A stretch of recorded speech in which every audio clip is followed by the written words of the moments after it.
প্রথম ৩০ মিনিটে হিট ১,২৩,০০,০০০ আর বিক্রি ৩৩,০০০।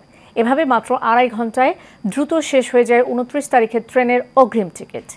কিন্তু টিকিট প্রয়োজন ছিল এর চেয়ে অনেক বেশি, ফলে প্রয়োজন থাকলেও অনেকেই টিকিট পাননি। তবে সন্তুষ্টির বিষয় হচ্ছে শতভাগ অনলাইন হওয়ায় কালোবাজারের টিকিট বিক্রির কোনো অভিযোগ নেই এবার। কমলাপুর রেল স্টেশনে খুব একটা ভিড়ও দেখা যায়নি। স্টেশন ম্যানেজার জানিয়েছেন, অনলাইনে টিকিট বিক্রি হওয়ায় কোনো বিশৃঙ্খলা নেই। মেহরাব সুমনের রিপোর্ট, ক্যামেরায় ছিলেন লতিফ চৌধুরী। সকাল ৮টায় পঞ্চম দিনের মতো শুরু হয় অগ্রিম টিকিট বিক্রি। এবার শতভাগই টিকিট বিক্রি হচ্ছে অনলাইনে।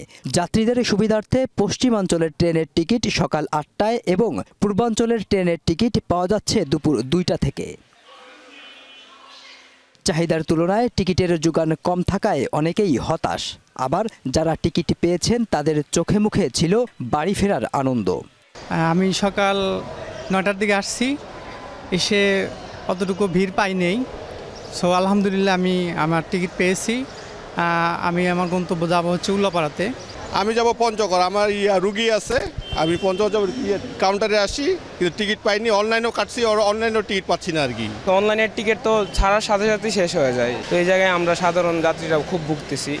সকালে আসছি, এই পর্যন্ত একটা টিকিটও পাই নাই। এদিকে কমলাপুর স্টেশন ম্যানেজার বলেন, কালোবাজারি রুখতে শতভাগ অনলাইনে টিকিট দেয়া হচ্ছে, এতে নেই কোনো ধরনের বিশৃঙ্খলা।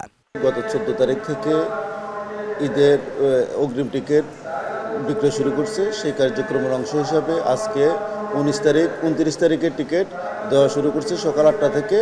আর আজকে হিট করা হয়েছে ১,২৩,০০,০০০। প্রত্যেক বছরের মতো এবছরও আমরা সর্বোচ্চ সতর্ক অবস্থানে আছি।